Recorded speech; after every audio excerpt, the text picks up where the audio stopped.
कोशिश करने वालों की कभी हार नहीं होती, कोशिशें कामयाब होती हैं, ज़िंदगी बनाती हैं। सबसे एक नंबर झूठी बात है दुनिया की, दुनिया में जो सबसे बड़ा झूठ बोला गया है आज तक वो है ये, कोशिश करने वालों की। अच्छा, मजे की बात तो ये है कि हम बचपन से यही पढ़ रहे हैं और लगे हैं जिंदगी बदलने की, जिंदगी बदलने की कोशिश कर रहे हैं कि नहीं कर रहे हैं? अच्छा, मैं एक छोटी सी बात आपसे पूछता हूँ, आप लोगों ने सर्कस देखा है कभी? मैं कुछ मिथ्स दूर करना चाहता हूँ, मैं अलग अलग जाता हूँ तो मैं कुछ जो कहावतें या मुहावरे हमारे दिमाग में इनबिल्ट हो चुके हैं, मैं कोशिश कर रहा हूँ उनको निकालूं। कुछ कहावतें मुहावरे गलत हो गए हैं यार। अब गलत के ऊपर जब बेस गलत होता है तो बिल्डिंग गलत बनती है। एक ने कही, दूसरे ने सुन ली और मान भी ली बिना सोचे समझे कि क्या परोसा जा रहा है मुझे। कोशिश करने वालों की कभी हार नहीं होती, बचपन से आप पढ़ रहे हैं। मैं इस लाइन का दुनिया का सबसे बड़ा विरोधी हूं, जिसने लाइन बोली अगर मुझे मिल जाए तो मैं बम से उड़ा दूं उस आदमी को। सर्कस कितने लोगों ने देखा है?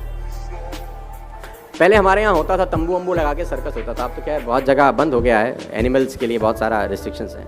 तो वहां पर एक खेल होता था, अगर मैं आपको याद दिलाऊं, उस खेल में एक लड़के के हाथ में नाइफ होता था और कुछ दूर लड़की खड़ी है जिसके सर पे एप्पल रखा जाता था और लड़के की आंख पे पट्टी बांधी जाती थी। देखा है आपने? तो सुना होगा शायद, गूगल करेंगे तो बहुत जगह आपको मिल भी जाए, राइट? अब वो लड़के का कारनामा क्या होता था कि वो लड़का चलाता था चाकू और ऊपर जो सर के ऊपर सेब था उसके 2 टुकड़े हो जाते थे। आपने देखा है कभी ये शो? हाँ, देखा होगा। अब मेरा आपसे छोटा सा सवाल है, लड़के को कितने % भरोसा होता है कि चाकू सेब पे लगेगा? कितने %? More than 100%। I think more than 100%, क्योंकि लड़की खड़ी है 20 मीटर दूर या 20 फीट दूर, लड़के के हाथ में चाकू, आंख पे पट्टी, सर पे सेब, चाकू में धार, लड़का चला रहा है। अगर माथे पे लग जाए तो लड़की की जान जा सकती है। लड़के को 100% भरोसा होता है कि नहीं? यस और नो? अब लड़का लड़की के कान में जाके बोले, तू खड़ी रहे, मैं कोशिश करता हूं, रुकेगी?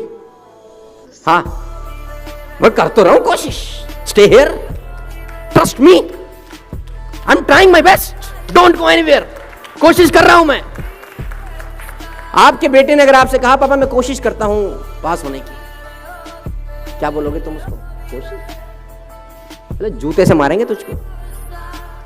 आप में से कितने लोग ऐसे हैं जो यहां से निकलने के बाद अपने पड़ोसी को जिसके साथ बैठे हैं उसको बोलेंगे, चल घर जाने की कोशिश करते हैं? आप नहीं बोलेंगे, बिकॉज यू आर 100% कॉन्फिडेंट। आप में से कितने लोग ऐसे हैं जो कहते हैं, चल खाना खाने की कोशिश करें? आप नहीं कहते, बिकॉज यू आर 100% कॉन्फिडेंट। आप में से कितने पति अपनी पत्नियों को या पत्नियां अपने पति को बोलती हैं, चल आज प्यार करने की कोशिश करें?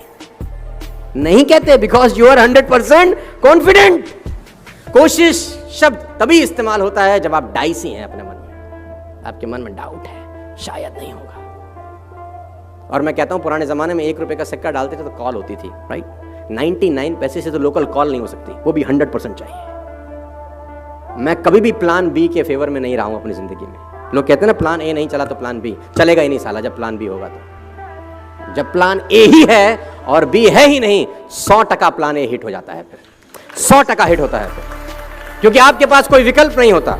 आप ये नहीं कहते कि ये कोशिश करेंगे, ये नहीं हुआ तो ये कर लेंगे, फिर तो होता ही नहीं है, क्योंकि आपके पास सेकंड ऑप्शन अवेलेबल है।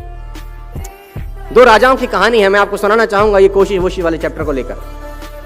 समृद्ध राजा था एक, दूसरा था बहुत मरियल टाइप। तो जो मरियल राजा था उसके गुप्तचरों ने बताया कि जो ये समृद्ध राजा है एक दिन तुम पे अटैक करेगा, आज के 3 दिन के बाद खबर बहुत पक्की है, और अगर इसने अटैक कर दिया विल बी नो मोर, हम रहेंगे नहीं कहीं के। तो राजा ने बोला अब क्या करना चाहिए? गुप्तचरों से पूछा, अपने विद्वानों से पूछा, अब क्या करें? उसने बोला कोई रास्ता नहीं है, ये खबर बिल्कुल पक्की है कि they are going to attack us in the next 3 days, और हमारे पास कोई रास्ता नहीं है, वो हमको मार देंगे, हमारी जमीन पे कब्जा कर लेंगे। तो राजा ने अपने विद्वानों से पूछा कोई तो रास्ता है, कुछ तो बता। तो विद्वानों में एक आदमी था जिसकी उम्र 21 साल थी। उसने बोला एक ही रास्ता है, आज रात को हम अटैक कर देते हैं। उसने बोला आर यू मैड? चाकू छुरी पे गिरे, वो खरबूजे पे गिरे, या खरबूजा चाकू पे साला कटेगा तो खरबूजा ही। उसने बोला नहीं सर, चांस है कि हड़बड़ाहट में हम जीत जाएं, उनकी तैयारी नहीं, लेट्स डू इट टुनाइट। तो राजा को युक्ति पसंद आई, क्योंकि ये तो तय था कि 3 दिन के बाद मरने वाले हैं। राजा ने अपनी सेना तैयार करी और कहते हैं कि उसकी सीमा में प्रवेश कर गया लड़ाई करने के लिए। दोनों सीमाओं को एक पुल जोड़ता था, एक फ्लाईओवर जोड़ता था जिसमें नदी का बहुत खतरनाक बहाव था। तो जब सेना एक जगह से दूसरी जगह पुल पार कर गई तो राजा ने एक युक्ति लड़ाई, राजा ने उस पुल में आग लगा दी। तो लोगों ने बोला ये क्या कर रहे हो? बोला वापस नहीं जा सकते अब, या तो मरो या नो रिवर्ट बैक और you will be shocked to know, जीत गए। आपके पास जब वापस भागने का रास्ता होता है तो मामला गड़बड़ हो जाता है। फिर no plan B in my point of view. आप डिफर कर सकते हैं मेरे से।